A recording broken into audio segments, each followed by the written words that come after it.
How can event professionals that are new to event measurement best dive in to measure the impact and ROI of their events? Yeah, I think ROI is a really interesting one. The term is never going to go away because it's ubiquitous. The reality of measuring ROI is that it's very challenging in the events environment for a number of reasons. First of all, you've got the lead attribution challenge.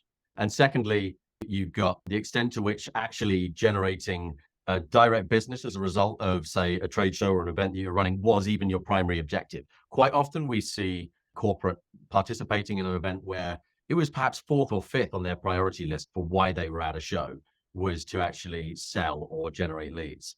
I think in that instance, you can already see that it's murky grounds measuring direct revenue as a result of an event being the hard measure of whether or not it's worth participating in the first place. You add to that the lead time for closing a deal and when the right time to measure the ROI is, and that's variable from one company to the next. It becomes pretty impossible even for a single business to come up with a methodology for calculating ROI.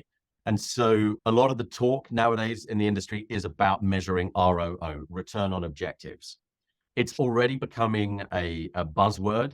And I think it's becoming a source of frustration for people because it's getting talked about so much. It seems elusive in terms of there being a ready-made methodology to calculate return on objectives.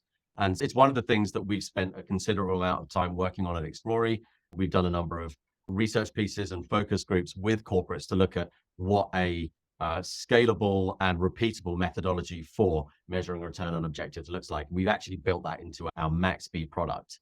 So the trick is, however you look to calculate return on objectives, you have to be able to prioritize what your objectives were and therefore weight your calculation based on what was most important to you.